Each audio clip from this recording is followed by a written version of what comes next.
بسم اللہ الرحمن الرحیم۔ معاذ جہنی رضی اللہ عنہ نے حضور اکرم صلی اللہ علیہ وآلہ وسلم کا ارشاد نقل کیا ہے کہ جو شخص قرآن پڑھے اور اس پر عمل کرے اس کے والدین کو قیامت کے دن ایک تاج پہنایا جائے گا جس کی روشنی آفتاب کی روشنی سے بھی زیادہ ہوگی، اور اگر وہ آفتاب تمہارے گھروں میں ہو تو بس تمہارا کیا گمان ہے اس شخص کے متعلق جو خود عامل ہے۔ یعنی قرآن پاک کے پڑھنے اور اس پر عمل کرنے کی یہ برکت ہے کہ اس کے پڑھنے والے کے والدین کو ایسا تاج پہنایا جائے گا جس کی روشنی آفتاب کی روشنی سے بہت زیادہ ہوتی ہے۔ اگر وہ آفتاب تمہارے گھروں میں ہو، یعنی آفتاب اتنی دور سے اس قدر روشنی پھیلاتا ہے، اگر وہ گھر کے اندر آ جائے تو یقیناً بہت زیادہ روشنی اور چمک کا سبب ہوگا، تو پڑھنے والے کے والدین کو جو تاج پہنایا جائے گا اس کی روشنی اس روشنی سے زیادہ ہوگی جس کو گھر میں طلوع ہونے والا آفتاب پھیلا رہا ہے۔ اور جبکہ والدین کے لیے یہ ذخیرہ ہے تو خود پڑھنے والے کے اجر کا خود اندازہ کر لیا جائے کہ کس قدر ہوگا، کہ جب اس کے طفیلیوں کا یہ حال ہے تو خود اصل کا حال بدرجہ زیادہ ہوگا کہ والدین کو یہ اجر صرف اس وجہ سے ہوا ہے کہ وہ اس کے وجود یا تعلیم کا سبب ہوئے ہیں۔ آفتاب کے گھر میں ہونے سے جو تشبیہ دی گئی ہے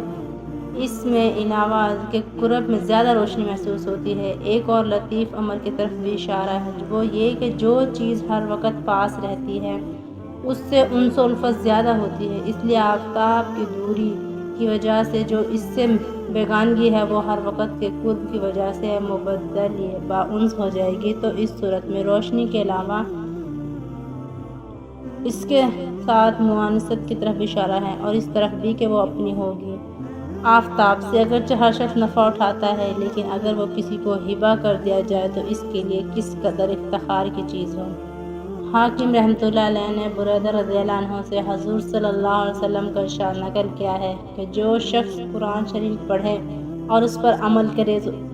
اس کو ایک تاج پہنایا جائے گا جو نور سے بنا ہوا ہوگا، اور اس کے والدین کو ایسے 2 جوڑے پہنائے جائیں گے جو تمام دنیا اس کا مقابلہ نہیں کر سکتی۔ وہ عرض کریں گے کہ یا اللہ، یہ جوڑے کس صلہ میں ہیں؟ تو ارشاد ہوگا کہ تمہارے بچے کے قرآن شریف پڑھنے کے عوض میں۔ حضرت انس رضی اللہ عنہ نے حضور اقدس صلی اللہ علیہ وسلم کا ارشاد نقل کیا ہے کہ جو شخص اپنے بیٹے کو ناظرہ قرآن شریف سکھلائے اس کے سب اگلے اور پچھلے گناہ معاف ہو جاتے ہیں، اور جو شخص حفظ کرائے اس کو قیامت میں 14ویں رات کے چاند کے مشابہ اٹھایا جائے گا، اور اس کے بیٹے سے کہا جائے گا کہ پڑھنا شروع کر۔ جب بیٹا ایک آیت پڑھے گا باپ کا ایک درجہ بلند کیا جائے گا، حتیٰ کہ اس طرح تمام قرآن شریف پورا ہو۔ بچے کے قرآن شریف پڑھنے پر باپ کے لیے یہ فضائل ہیں، اور اسی پر بس نہیں، دوسری بات بھی سن لیجیے۔ اگر خدا نخواستہ آپ نے اپنے بچے کو 4 پیسے کے لالچ میں دین سے محروم رکھا تو یہ ہی نہیں کہ آپ اس لازوال ثواب سے محروم رہیں گے، بلکہ اللہ کے یہاں آپ کو جواب دہی بھی کرنی پڑے گی۔ آپ اس ڈر سے کہ یہ مولوی حافظ پڑھنے کے بعد صرف مسجد کے ملا اور ٹکڑے کے محتاج بن جاتے ہیں، اس وجہ سے آپ اپنے لاڈلے بچے کو اس سے بچاتے ہیں۔ یاد رکھیں کہ اس سے آپ کو تو دائمی مصیبت میں گرفتار کر ہی رہے ہیں، مگر ساتھ ہی اپنے اوپر بھی بڑی سخت جواب دہی لے رہے ہیں۔ ایک حدیث میں ارشاد ہے کہ ہر شخص سے اس کے ماتحتوں اور دست نگروں کا بھی سوال ہوگا کہ ان کو کس قدر دین سکھلایا۔ ہاں، یہ ضرور ہے کہ ان عیوب سے آپ بچنے اور بچانے کی کوشش کیجیے، مگر جوؤں کے ڈر سے کپڑا نہ پہننا کوئی عقل کی بات نہیں، البتہ اس کے صاف رکھنے کی ضرور کوشش کیجیے۔ بالجملہ اگر آپ اپنے بچے کو دینداری کی صلاحیت سکھلائیں گے، اپنی جواب دہی سے سبکدوش ہوں گے، اور اس وقت تک وہ زندہ رہے جس قدر نیک اعمال کرے گا، دعا استغفار آپ کے لیے کرے گا، آپ کے لیے رفع درجات کا سبب بنے گا، لیکن دنیا کی خاطر 4 پیسے کے لالچ سے